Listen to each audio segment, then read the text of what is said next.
Hi, today I'm here with Tania Rounds of Ivory Isis Herbals at the Real Herb Market, and I wanted to give you guys a sneak peek into what it is like in the herbal world behind Ivory Isis Herbals. Hi, Tania. Hello, how are you? Good. Tell me about how the heck you got into herbs and herbalism. Well, herbalism has actually been practiced in my family through the women in my family since my great grandmother, and it kind of was just something I grew up with, but I really took it for granted.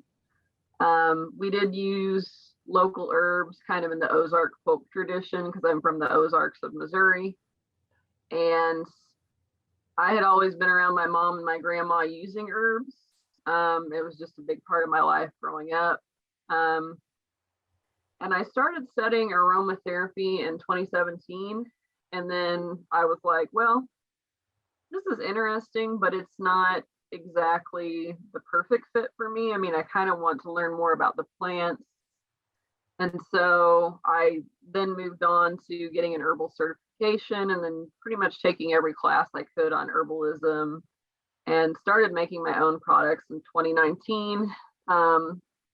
I already had a jewelry business and I was going by Ivory Isis because that was my online nickname when I was just starting out on the internet when I was younger. And I took a poll on what should I name my shop, and most people liked Ivory Isis. So it was originally Ivory Isis, and I switched it to Ivory Isis Herbals recently. Ivory because I have really pale skin, and Isis because that's my favorite Egyptian goddess. So that's a major, part of my life is my interest in ancient Egypt. So it's catchy, catchy and different. I love it. I really love that name. I mean, it's very Yeah. mystical and it's powerful. Yeah, So and what kind of products do you make as Ivory Isis Herbals? yeah.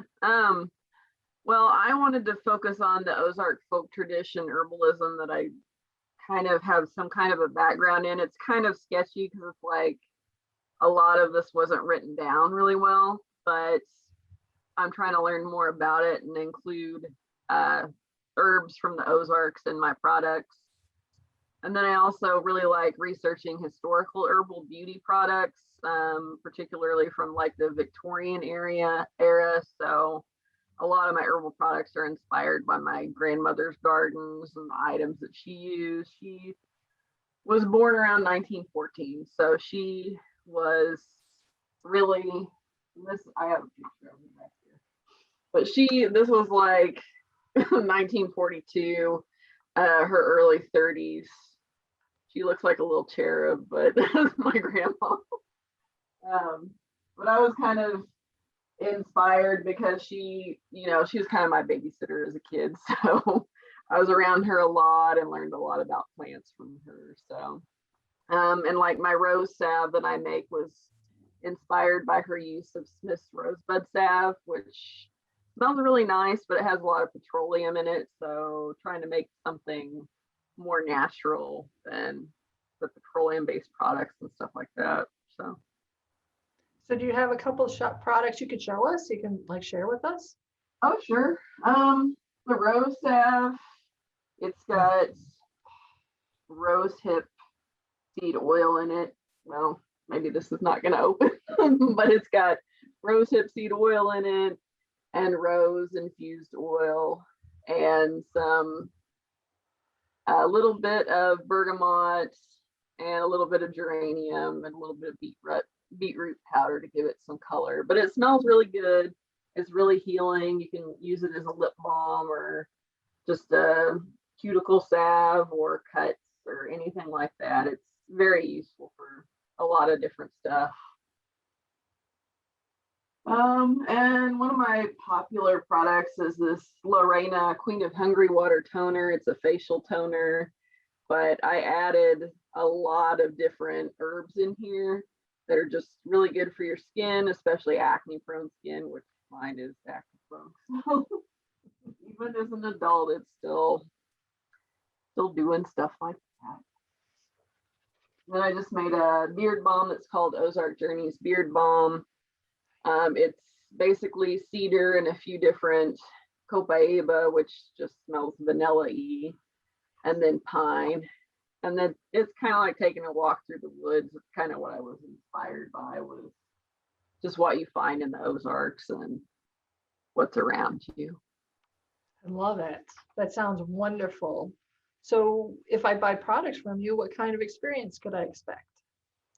I really try to tell a story with the items that I make in my online listings. And then I also try to, make it kind of a enjoyable experience. Try to include a thank you card, some stickers, some nice little things so that you feel like I'm sending you a present versus you bought something from me.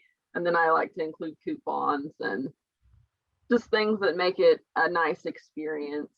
So, I yeah. love it. Yeah, my experience with your products has been that they're very luxurious and like there's a warmth to them, like a big hug. Yeah. So I love that about your work. Yeah, I really try to make things smell nice, and everything smells good when you open the box. So Yes, it did. It very much did. And that's right. I wrote it down because I was talking with Stephanie and she wanted to share some of her feedback on your products. She said Stephanie said, I purchased balms, herb bundles, and body butter from Ivory Isis, and they were all absolutely lovely. The products were rich, beautifully fragrant, and packaged nicely.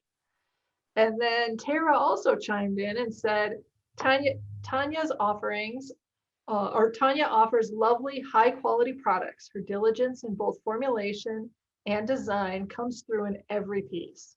I've had only positive experiences with her and her shop. So I thought that was really lovely.